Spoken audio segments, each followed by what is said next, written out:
thing actually I was considering about it again. This year it's quite a bit different in that you have you've taken in bands like Earth and bands like that who are doing this, you know, this drone approach, which is something quite new. I know you had Sun play here a couple of years ago, but it's maybe a kind of a new approach almost for the festival. Is that conscious or just the way it happened? No, I mean we have some bands that always, you know, stand out from the crowd, and Earth will actually play at the club day, you know. Okay, they will, yeah. A new stage called Victoria. Okay, right, yeah. It's a really cool stage. I don't know if you've been there. And that's actually an interesting point, being that last year was the first time Inferno went to 4 days. Right. And the difference is that the traditional 3-day format used the Rockefeller and John D venues, which are housed in the same building. And the Wednesday you have a lot of venues which you use, which are different locations. That must make it like logistically difficult because, you know, you guys gotta.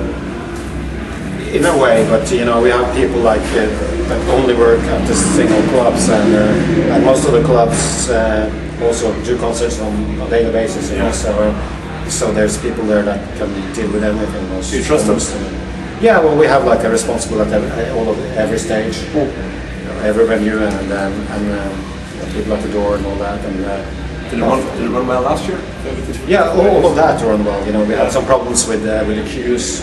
Okay, the queue system and how everyone would get their wristbands and all that, but we will change that for this year, and I think it will work better. Okay, and if Inferno is now expanded from the first edition was 2 days, right, to 3 and then to 4. I mean, it's either going to expand like we have to expand. First, we have to get the government to expand the vacations. Then we can expand. If you could do that, I'll make a donation. Have you ever considered moving to a bigger venue? I mean. And the problem is, you know, we can't really be outdoors at that time of year. So, is there somewhere? And there's really no choices for bigger venues in Oslo.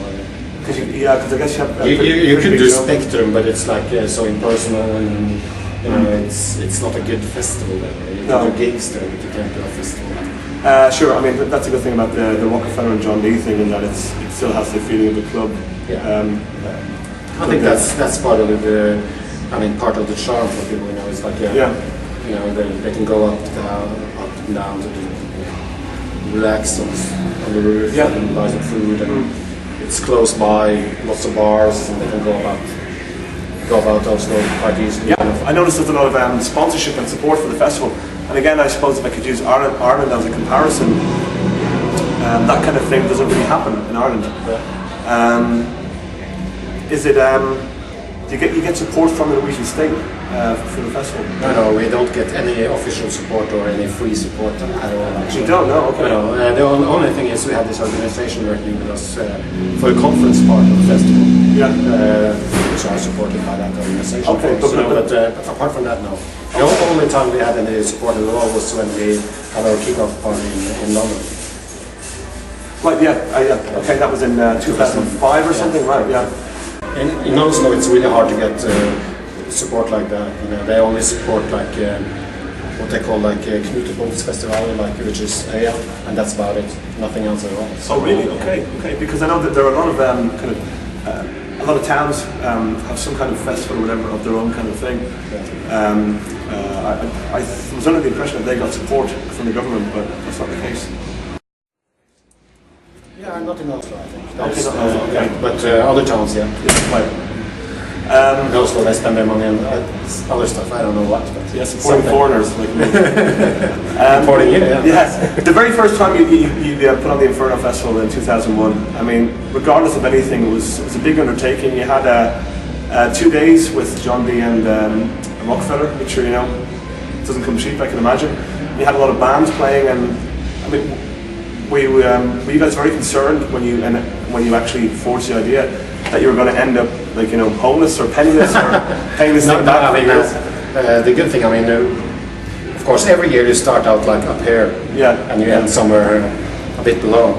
You know, on the first year it was especially difficult to get bands to play unbelievably in the festival at all. You know, but and that's why it's mostly Norwegian bands that play the festival as well.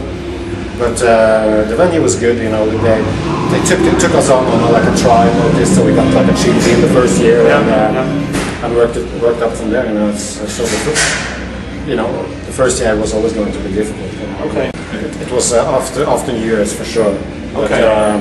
I can't remember the exact time. It's 9 years ago now. Yeah, that's true. But was there a lot of that? Was there a lot of sweating, or were you quite confident? I mean the break even was quite low that year. So you know. Okay, so you played it safe in the first year. Well, yes, quite safe. You know, safe in comparison. Yeah. So that's the way you have to do it. You have to start off easy, or else you'll go down like something like that. And if we're now out to the 9th edition of the festival, how many people from the core group who started off Inferno are still there? Well, yeah. There's me and Martin that worked with it from year one, and Gro came in like it's the second year or third year. Okay. So 2001, it's yourself and Jan Martin are the two guys that worked with it. And do you see it ending anytime soon? I mean, do you still have the same passion? Do you still burn for Inferno, Lars? Yeah, well, it's strange. No pun intended, by the way. Anyway. You know, I mean, at some points, some parts of the year, you're tired of it. Some tasks are really boring, you know. But when it's closing in on the festival or the kickoff, like now, you know, you can feel like, you know, it's more exciting. So I think it's worth it, even if I mean, of course, it's a badly paid job if you can't live by doing this. Sure. Those. So if somebody was to tell you now that there's going to be at least another 9 Infernos, that wouldn't scare you too much. You can handle it. Not today, but it might scare me like next year or 2 years. I don't know. But for today, I don't think about it like that. You know, I'll take it day by day and or festival by festival. You know, I mean, it wouldn't be fair to quit in the middle of the runnings, but right now, so right now I'm at least doing another one. All right, that's all we need to know. So, folks, Easter this year, which is April 8th to 11th. Yeah, what the man said, Inferno Festival Oslo. You might see me there too. All right, Lars, rock and roll. Yep.